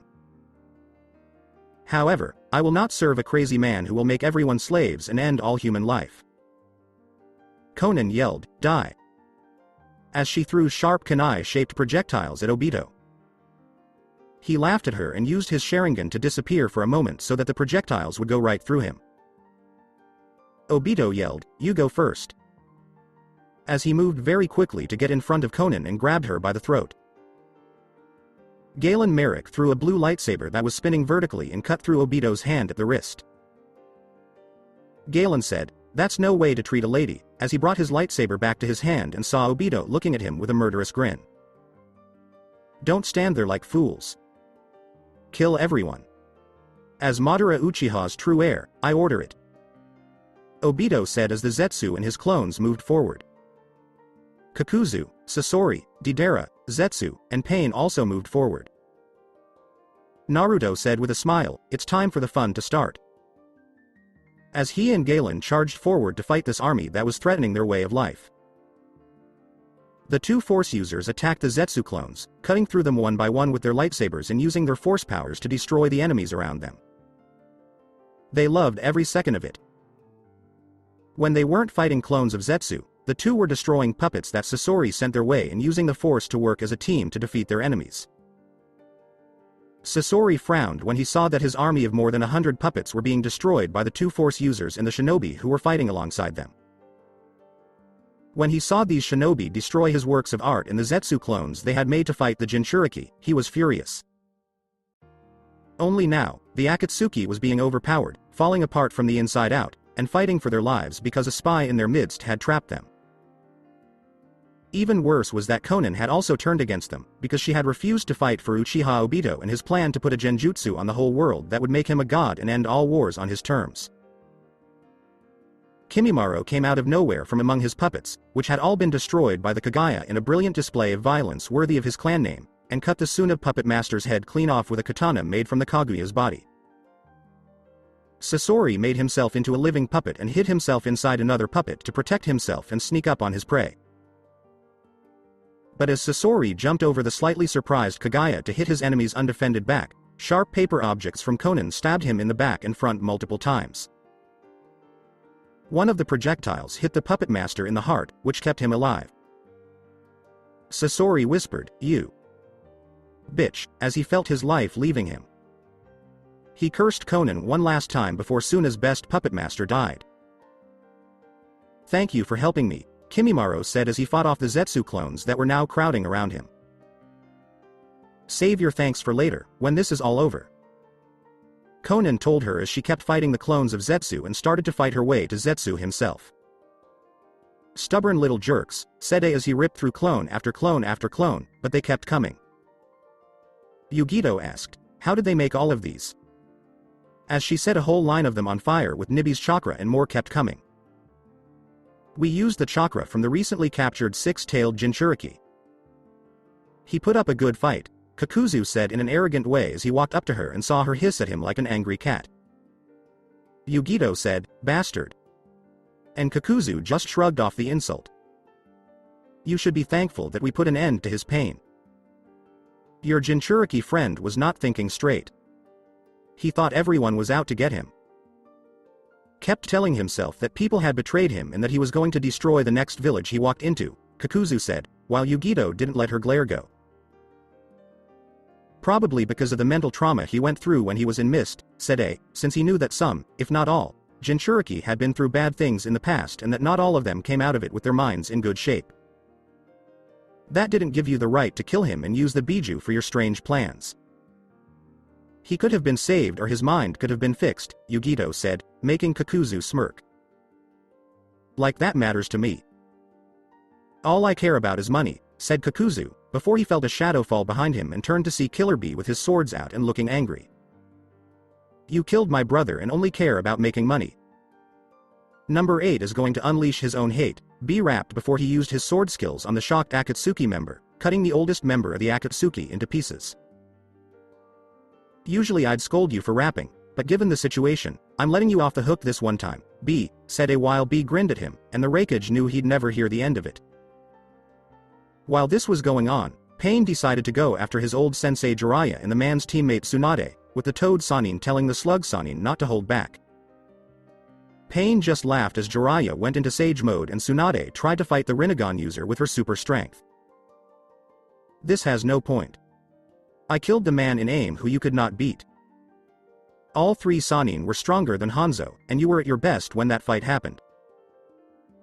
The odds of the 2 of you beating me are lower than when I fought Hanzo all those years ago, Pain said with confidence as his 6 paths easily took care of the 2 Sannin. Fu said, then let's even the odds. As she, Anko, Mei, Gaara, Han, and Roshi attacked Pain's paths. You fools. Pain said, I'll show you what it means to challenge a god. As he focused the power of his eyes on them. Suddenly, he was unable to use it, and he frowned as he turned to see Naruto's hand reaching out to him. The Rinnegan is impressive, but it can't beat the power of the Force. Naruto said as he focused on Pain while Galen fought off the Zetsu clones who were trying to get to the Uzumaki and break Naruto's concentration. We'll see about that, Pain said as he turned his attention to Naruto. But the young Force user was still holding back his power in some way, which made Pain very angry. Even if you beat his paths, the real Pain is to the north of here, Conan said as she used her origami paper to kill the real Zetsu and saw Pain staring at her. How could you betray me? After all we've been through? Conan gave Pain a sad look and said, what do you want? Nagato, you let yourself down. You could have fought against the Uchiha's plan when you first heard about it, but instead you chose to go against everything we believed in and fight for a world with no people in it. That's not real peace, Conan said, and Pain frowned. Peace means peace, Conan. It doesn't matter how it is done as long as the end result happens. I don't care how it happens as long as there is real peace and no more fighting, said Pain, while Conan looked at him pityingly. Galen, he said. Cut through the copies of Zetsu to get to the north. Find the person in charge of these paths and kill him. Naruto told Pain, the Force will show you the way, even as he fought off some of the clones and kept his attention on Pain. Galen asked Naruto, are you sure? Naruto nodded. Naruto said, yeah, but you better hurry. Because he could tell that Pain was using his Rinnegan to fight the Force and his ability to stop the dojutsu. Pain yelled, Shinra Tensai. When he finally used the Rinnegan to push Naruto back, and the blonde Uzumaki smiled at him. That's a lot. I'm very impressed. But you still have a lot to learn. Naruto said as he used his force push to throw Pain into the air and send the man's body through several trees. Not so bad, boy. Even though you don't have the Rinnegan, your weird power seems to be just as strong as mine. Because of this, I have to kill you right now, Pain said as he stood up and looked at him. You belong to the Uzumaki. Just like my mom. Why would you do this if you knew it would kill your family members? Pain just looked at Naruto and said, what do you want? Because blood ties don't matter to me. I don't care what other people think about me. I want to see a world without war, and I'm going to get there one way or another, Pain said, as Naruto scowled at him. Even if it means you have to follow Uchiha Obito? Why do you think that your Rinnegan will protect you from his powerful genjutsu? Naruto made a Rasengan appear in his hand and used the force to make it hover. Rinnegan is the most powerful dojutsu. I'll stay away from the genjutsu he makes and live in his world, where I'll know we're at peace. I don't care about what happens to anyone else in this world, said Pain, which made Naruto angry. So you'll just hurt everyone in the world in order to get what you want, no matter how it happens. That's so. Uchiha of you, Naruto said as Pain frowned. That's enough. I won't put up with you anymore, Pain said, but his eyes grew wide for a moment, and then his body and those of the other paths went limp. When she saw the rods in each path fall out and the Rinnegan leave their eyes, Tsunade asked, "What just happened?" Starkiller, Naruto said when he saw that everyone but Uchiha Obito was dead or, in the case of Hidan, in a coma. Obito wasn't even on the battlefield anymore. After losing his hand, the man ran away and no doubt went back to aim. The one Uchiha that deserves to die isn't among the dead, snarled A, since he had to respect Itachi for fighting with them when it came to choosing sides. Before Galen came out of the forest with a pair of Rinnegan eyes in a jar, Naruto said, "Luckily, I know where he's going. He wanted us to have them with his last breath. He must have thought they would be better off with someone who could use them responsibly," Galen said as he gave them to Naruto, who looked at them and thought about how to put them in. "It could give me an edge when I face Obito in aim," Naruto said as he looked at the eyes and how they could stop the Sharingan from working. "We should move fast." Galen said, "You need to go get those eyes put in by a surgeon before we go to this village," and Naruto laughed at him. "We? Who said that we were all going to aim?" "This fight with Obito is all mine," Naruto said, and Galen and everyone else frowned. Galen asked Naruto, "Are you sure?" Naruto nodded. "I have to be the one to knock him out." "Trust me," Naruto said, and Galen sighed. "I trust you, Naruto, but I don't think you can control yourself in this situation." Galen said, "I still feel a lot of aggression in you." Naruto agreed and used the force to pull the eyes out of the jar. Tsunade said with worry, "Naruto, you should really do this with a doctor. There's no time for time-consuming surgery, and besides, I know what I'm doing," Naruto said as he used the force to merge the eyes with his own. It took all of his concentration to use the force in this way. The fox took care of the rest and fixed any problems he might have had with them. Galen asked Naruto, "Are you okay?" When he saw him shaking his head to get rid of the huge headache he was getting. "Yeah. Just give me a little time. Kuma is working on the inside stuff," Naruto said, and Galen laughed. "You remind me of Master Skywalker when he was a young Jedi." Galen said, reckless and impatient, and Naruto smiled despite his headache. "Thanks," said Naruto, because he thought Anakin Skywalker was a good person to look up to even though he turned to the dark side. In the end, when it came to his family, the man did make things right. Sure enough, Naruto's headache went away, and he could see better. He also had the power to turn on and off the Rinnegan whenever he wanted. Naruto gave everyone a thumbs up, and then all of a sudden he moved at an incredible speed, his eyes clearly pointing toward aim to fight Uchiha Obito and settle things between them. "That baka is going to kill me with the way he acts," Tsunade said with a sigh. She knew that the boy's recklessness, which was unusual these days, was making her worry about him. Galen asked, "What do we do about them?" When he saw that Conan and Hidan were the only two Akatsuki members left. The Tsuchikage grunted, she should be locked up, before he screamed in pain and because his back was giving out. "No, she's been through enough," Galen said, and frowned at him. "And how has she suffered?" Galen asked after staring at him for a while. "I can feel her pain through the force, and I've seen her past. The man she knew who was Pain before he fell betrayed her. The man who inspired her and Pain to rise above their circumstances is dead, his body used by Pain, and now her reason for being in this world is gone because Uchiha Obito's lie has been found out. All the people who were important to her are dead, and the organization she joined has been destroyed." He's right.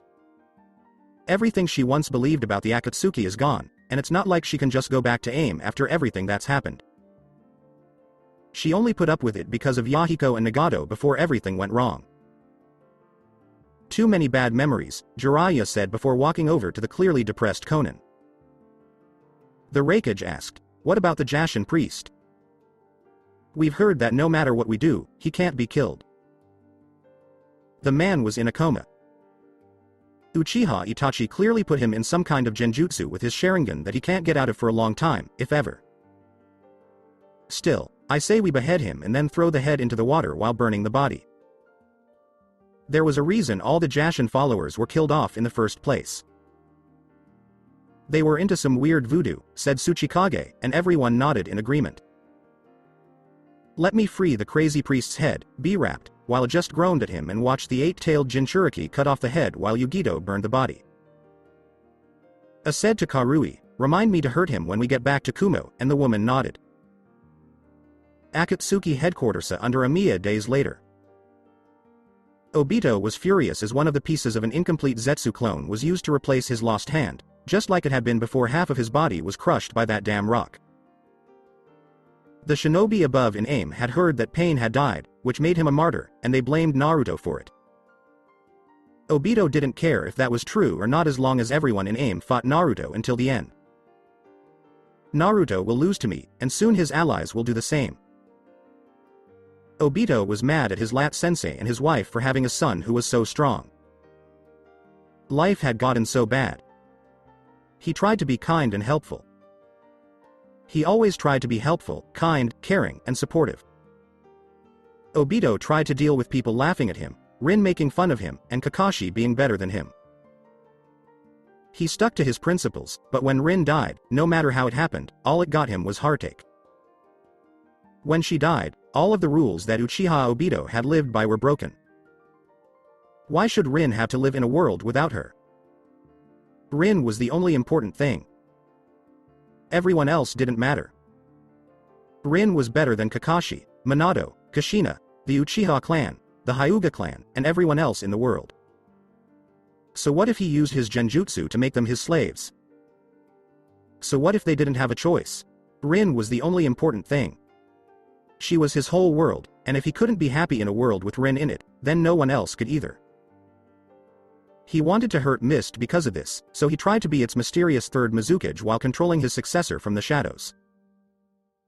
He was behind the purges of bloodlines in the country, which led to mistrust and made Mist so weak that she almost couldn't get better. Then he went to Kumo and used his Sharingan on the head ninja before leaving for Konoha to make him steal the Hyuga heiress and cause trouble there. The splitting of the clan made the whole family split up, and tensions got so bad that the branch family almost fought the main family and destroyed themselves in the process.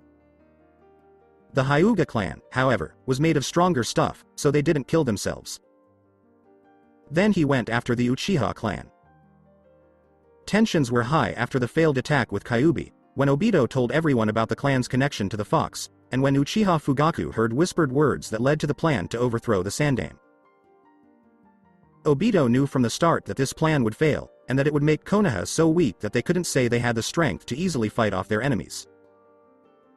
Orochimaru had gone bad, the Sandaime was getting old, and Jiraiya and Tsunade were enjoying their vices as they wandered through the elemental countries. Since Yondaime died, greed and a desire for power had taken root in Konoha and been growing almost violently. Konoha did fall, but not how Obito thought it would. Instead of Iwa or Kumo killing or enslaving Konoha's shinobi who could be a threat to him, they took them to Mist to make it stronger again. All because Minato Sensei's son, who now had weird powers, and a weird guy with weird powers helped him. Then the brat gets help to stop a plan that was made by the real Uchiha Madara and took literally over 2 decades to set in motion to the point where it would take the armies of all the shinobi villages and their cages from the past and present to have a small chance against him.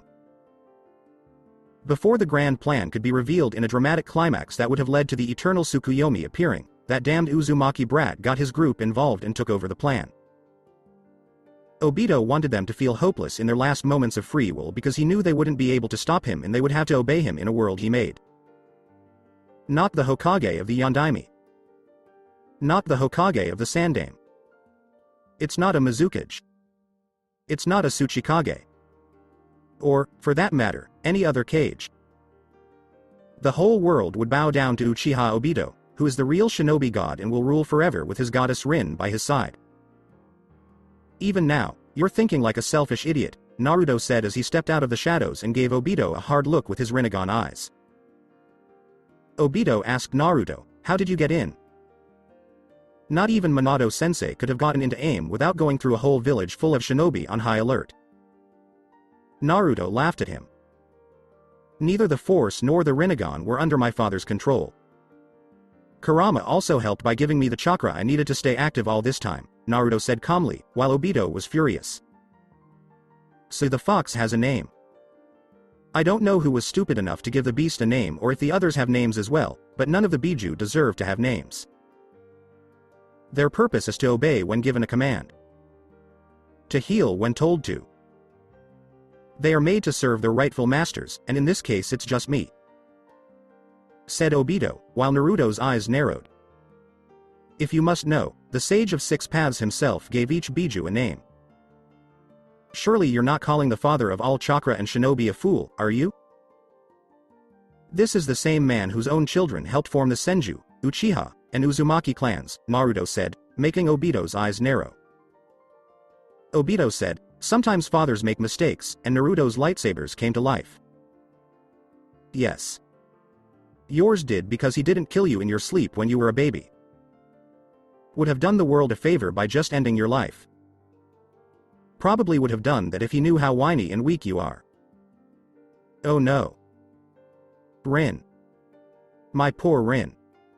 I'm lost without you. What should I do? Naruto made fun of Rin while using the Dunmok, which made Obito angry. Obito said to Naruto, shut up, boy. You wouldn't be laughing at me if one or all of those women you married to rebuild your clan were killed.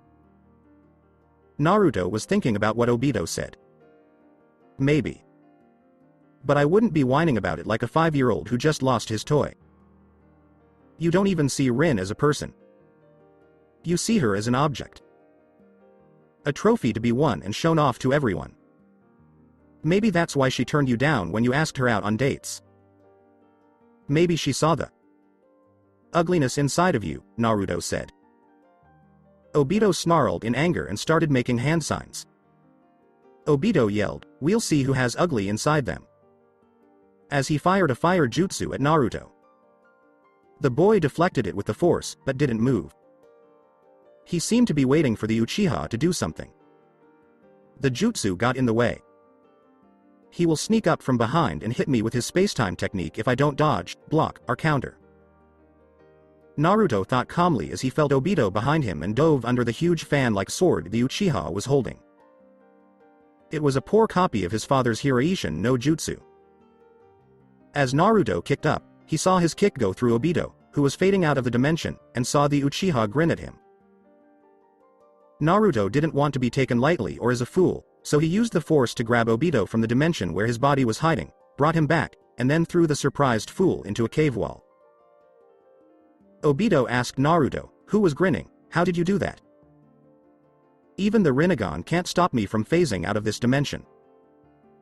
The force is a cosmic power that goes beyond everything, even dimensions, Naruto said. If you want to have a physical presence here, you have to be partially connected to this dimension, and as long as you are even a little bit connected on that level, I can easily pull you back. He then gestured for Obito to try again. Obito said, we'll see about that, and then threw a tree at Naruto that was growing and twisting. Naruto used the force to move the tree away from him and toward the statue to his left.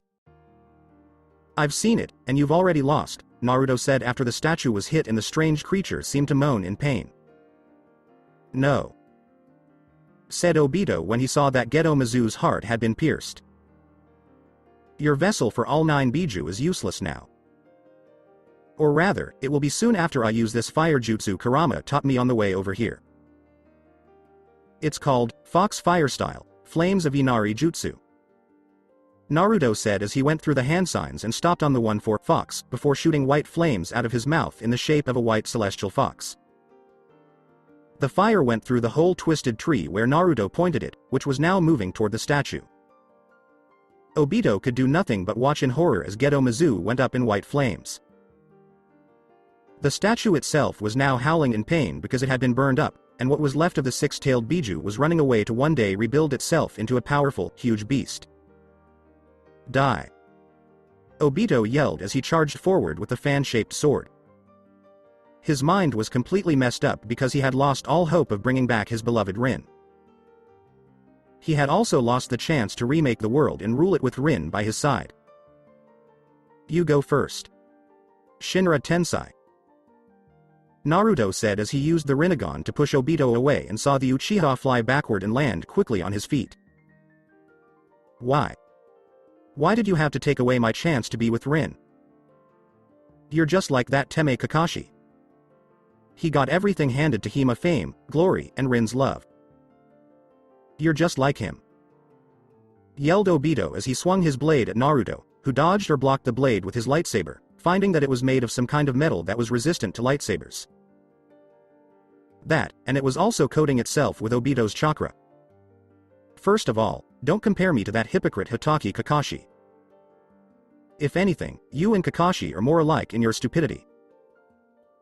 Second, Rin was already lost. No form of genjutsu using the moon and your eyes will change that. The Rin you would have gotten would have been a cheap copy of the real one. Obito said, I don't care. It still would have been Rin. As Naruto blocked his attack and pushed the Uchiha back. A fake Rin. A Rin that would probably act like an empty shell or a doll. Also, do you really think Rin would approve of your actions? Killing so many people, betraying your shared sensei, who was my father.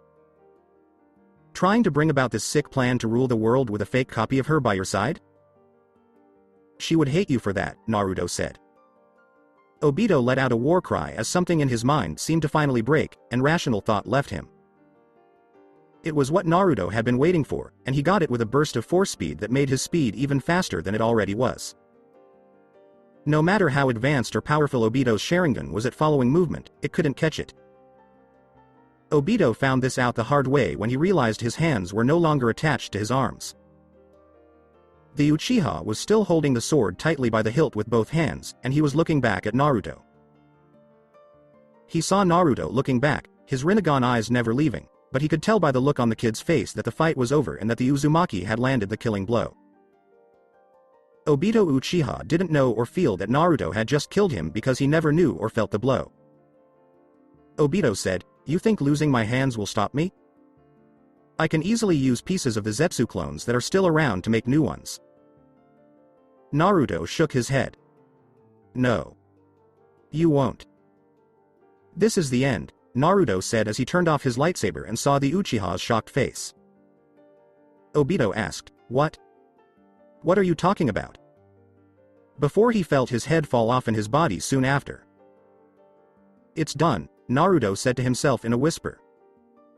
"That's weird. Father once told us that we would all be made whole again right before he died." "I thought he had seen the future when he told us that," said Kurama, wondering if the sage had just made it up. "Kurama, the future is always moving forward. Things happen not only because of what we do, but also because of what other people do with us or because of how we affect them." Naruto thought, can you imagine what would have happened if the Emperor and Darth Vader hadn't come to save us from Konoha all those years ago? Kurama laughed. "Yeah. You wouldn't have reached your full potential, Konoha would still be around, the Sandaime would have lived long enough to try to shape you into a tool for the village, and Orochimaru would still be around. Not only that, but the Akatsuki would have been stronger than you, so they would have been more likely to capture you, and you wouldn't have as many hot wives to sleep with," said Kurama, and Naruto sighed because that was true. "As I told Kurama before, the future is always changing, and while some things will happen no matter what we do, others can be changed," thought Naruto as he walked out of the cave. He stopped to look at Obito's head, and with a flick of his wrist, he used the force to crush the man's head. Naruto didn't want to take a chance that the man could come back even though he had lost his head. Kurama asked, "What will you do now?" He knew that the real enemy of this world had been killed and that things could now calm down. "I'm not sure. Bring this world out of the past and show it to the Republic?" thought Naruto as Kurama thought about it. "Yes. This should be fun. Don't forget that the girls will want to go to an opera on Coruscant, and the Emperor has reserved some nice seats for you. It was smart to have these seats to relax after a mission or just to use for covert missions," said Kurama. Naruto laughed, since he did go there to relax or act like he was relaxing while he planned how to handle his missions. Since no one could hear him talk to the agents while the opera was playing, the Emperor did it himself on many occasions before he was the Supreme Chancellor. Everyone was so into the play or applauding at the end that they couldn't even hear what someone in the next booth was saying, let alone pay attention. Naruto thought, "You think we still have that booth?" As Kurama laughed. "Maybe," he said. "Maybe not. But I'm sure you have enough power to get enough tickets for at least one opera for each of your wives to go with you. If not, we know a former Sith Lord who became a Jedi Master again and now has them and could help you get them," Kurama said, and Naruto smiled because that was also true. "When Anakin gets back, I'll talk to him about it. For now, let's just enjoy this time of peace we've found before things get out of hand again," Naruto thought as he left AIM, or what was left of it, now that the rain had stopped and the clouds had parted to let the sun shine through. A good sign that the world is back to being in balance and at peace. The end, years later. This is Coruscant, then. It's very alive, Mei said as she, Naruto, her 3 precious children, and other family members and friends got off the Crimson Whirlpool, a cruiser-class family yacht that Naruto had built so they could all come here. Once the credits he was paid for by the late Sith Lord of an Emperor were taken out of his bank accounts, it was easy to spend the huge pile of credits to make the ship and still have more than enough left over. Plus, there was interest added to them because Anakin had made sure to tell the bank managers that Naruto was still alive and used the excuse that he was on a long-term assignment for planetary security that was highly classified. The whole world is one big city with billions or trillions of people living in it. Here, don't get too close to the edge. You'll fall for hours before hitting the ground with a loud splat. That will leave a hole, Naruto said when he saw the mothers of his children, who could walk, getting too close to the ledges even though there were energy barriers to stop them. Children often don't look before they climb over things. "And you lived here after you were taken out of Konoha?" As she walked alongside him with her 2 sons in her arms, she asked Haku, and he smiled back. "Yep. Back then, it was called the Imperial Center because the Empire ruled, and this planet was and still is the exact center of the galaxy. People have said for a long time that whoever rules here controls the center of the galaxy. This has been proven more than once," Naruto said as he, his family, and some of his friends were greeted by Anakin and several Jedi Masters. Even Ahsoka Tano, who used to be Anakin's Jedi apprentice, was there. She was dressed as a Jedi Master and stood proudly by her old master. During the Clone Wars, when Anakin gave up the dark side and became the man she admired, it was clear that she had felt a change in the Force and in him. Luke Skywalker, a young Jedi Knight, stood next to her, and his twin sister, Leia Skywalker, stood next to him. "I'm glad you're all here," Anakin said. "I welcome you all to Coruscant," when he saw Naruto bowing with his family and friends. "Thank you, Master Skywalker, for your welcome. Has everything been done as I asked for my family and friends?" Naruto asked, and Anakin nodded. "Yes, they do. I'm just glad that the change to the New Republic was easier than I thought it would be for your world. Plus, whoever you choose to represent you in the Senate will have a big say in it," said Anakin, as Naruto smiled. "I think so, since she is one of my beautiful wives. I guess people already know why I have so many, right? I don't want the Holonet press to ask poor Conan-chan such intrusive questions about her privacy so soon after she became the first intergalactic senator for my people," said Naruto, who knew that nothing on this planet stayed secret for long. "Well, yes. Some species don't like these kinds of traditions, but that's how they do things, and I've already told them why. As long as the marriages aren't to satisfy your weird sexual needs, I'm sure the species representatives in the Senate won't look down on Hinata and will treat you all with respect," said Anakin, as Naruto smiled. "Good. Because if they insult Conan, Hinata, or one of my other wives, well, let's just say they won't take it well, and neither will I," Naruto said, and Anakin nodded to show that he understood. "The Jedi Order is very grateful to you for giving us Revan's Jedi holocron. Many old Jedi Masters who lived through the Purge are going back to school to learn more about the Force and how being close to people can make us stronger. Even more if they are family," Anakin said, and Naruto nodded. The Uzumaki then looked at Haku, making the woman blush because she was the one who made him say it. "It looks like an old Jedi can still learn new things about the Force. I'm glad I could help you find your family and become the Jedi you were always meant to be. Obi-Wan Kenobi has come back? Or Yoda the Master?" I know they were some of the few Jedi that your late Sith master was obsessed with finding before he died, Naruto said as the group walked to the large transport speeder that could fit everyone. Obi-Wan fully came back to us last year. Master Yoda is still out on the run. Even though I haven't asked, Obi-Wan and Bail Organa know where he is. I don't think he likes the new Jedi Order and what we stand for in terms of loyalty, Anakin said with a hint of sadness in his voice. In the file I have on Master Yoda, it says that he is almost 1,000 years old. Just a little over 100 years away from it. Someone like that must have taught hundreds or even thousands of Jedi and watched each one grow up. Not to mention watching them die because of war, disease, or just the passing of time. Part of me isn't surprised that he avoids getting close to people. Being that old and having lived that long must hurt him emotionally when he gets close to someone, Naruto said about Yoda's point of view. That, and I think he doesn't like being wrong, Anakin said. I think that's another reason, Naruto said with a smirk. Whatever happens, I know the Jedi Order will get stronger. Your children, your former Jedi apprentice Galen, and the rest of the Jedi Order will be a strong pillar of light protecting the Republic from future dark threats, Naruto told Anakin, who nodded in appreciation. What do you think? Will you and your kids join the Jedi Order? Anakin asked Naruto, who was smiling. Why, yes. I think of myself as a member already. Though I do want to teach my children what I know before they become full-time students at the temple, Naruto said. Anakin nodded and drove the ship to the big building that was Naruto's home. Well, it was more like a big apartment, but Naruto owned more than enough floors for his family and any friends he wanted to stay with them. Anakin said, I'll leave you all to unpack and learn what to do and what not to do on Coruscant. He said this as he watched the group unload their things and themselves from the huge transport speeder made for species with big families. Anko whined, I really don't want to do any heavy lifting right now, because she was pregnant and didn't want to carry her luggage. And Anko-chan, you won't have to. That's what protocol droids are for, Naruto said. Then he clapped his hands twice, and 5 different protocol droids appeared. Good morning. We are protocol droids C2R3, C-6P0, C2T0, C-1B2, and C0M9. How can we help Master Naruto and his guests? C2R3 asked as the women and their children stared at the protocol droids in shock.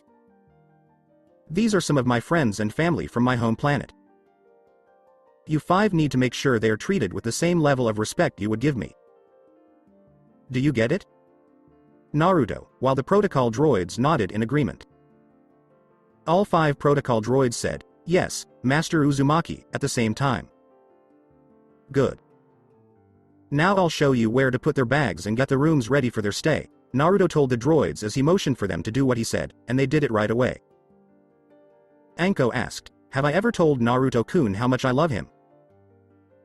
The others slowly nodded, while the children who weren't sleeping in their mother's arms went after the droids and asked their father questions. Many times and in many different ways, Tsunade said. She wanted to see this planet with her godson and knew that the woman in front of her had been very determined to have a child with Naruto after Obito was killed. Of course, the others were the same way, which is why there were so many pregnancies and why it made her eyebrows twitch so hard to see so many of them soon after with big baby bellies. She would have blamed Naruto, but he told her that even if he had used the Force to stop them, they still would have wanted his child. Even if the slug Sanin had tried to stop them, it wouldn't have worked. And if I wasn't pregnant right now, I'd tell him how much I love him, said Anko. The others sighed, but they were also glad she didn't say more since there were kids around. Jiraiya asked Gaara, Zabuza, and Kankuro, who wants to go with me to the nearest red light district to see the exotic women. Before Tsunade hit him in the back of the head. Kankuro muttered, so much for going to the red light district, while Gaara looked at him, Zabuza snorted, and Tamari hit him on the back of the head with her iron fan. Gaara and Zabuza both said, idiot, at the same time. So that's it for today. I hope you guys enjoyed it. Don't forget to like, share and subscribe to the channel for more awesome stories like this. Thank you. See you all in my next video.